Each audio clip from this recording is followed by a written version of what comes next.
Army Sergeant Bowe Bergdahl, he could be facing charges of desertion after leaving his post. We all know what happened after that. Kidnapped by militants in Pakistan, later released during a prisoner swap for 5 Taliban members. This was back in May. He was held in captivity for 5 years by enemy forces. All right, I'll start with you on this one, Mark. Let's say we all agree. Desertion serious. You can't have that.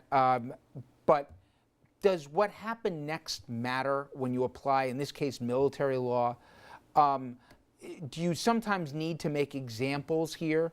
I mean, you look at it differently if you were as a defense attorney, but at the same end, should it matter when meting out justice or punishment what happened to the guy after he left his post?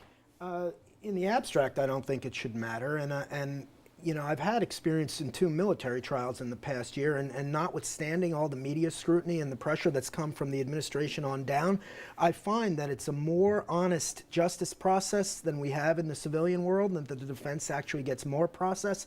But in these high-profile cases, it relates just back to what we were talking about the High Court. The people that are administering the justice process are human beings, so they're naturally going to be affected by what happened afterward, even though they'll try in good faith to be objective. I'll make it up, Bill, because I don't know. But let's say desertion carried a 5-year sentence. Mm-hmm. Could they look at it and say time served if the Taliban had you in a hut? Well, given the fact that we were at a time of war, in this case, if he's charged with desertion, the maximum penalty is death. I don't think it makes a whit of difference what happened to him afterwards. The fact is that if he left his post with the intent not to return to avoid hazardous duty, he's a deserter, and he should be treated as such. Whether he gets any credit because he was kept in captivity, let's bear in mind the reason he became a prisoner of the Taliban was because he deserted in the first place. So, and I was in the military, and I've done a number of court-martials.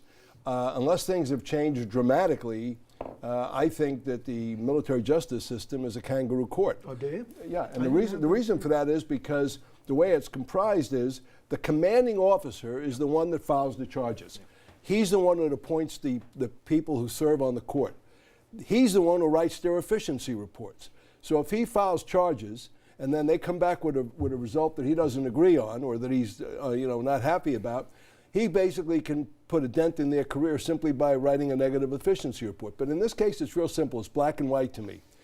If he did what the code prohibits and he's classified as a deserter, he should be prosecuted.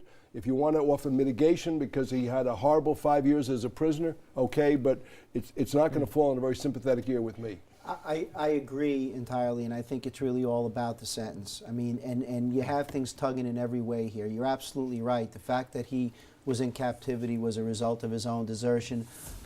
And let's not forget that we got him back by setting 5 guys who were potentially very dangerous free. Part of this, right? And that's something that needs to be considered. And also, but we may have also lost servicemen in the process of trying to rescue them as well. That's right. There are ramifications that run the gamut. Gentlemen, we've covered a lot tonight. Thank you all very much. I'm going to be right back with some headlines right after this.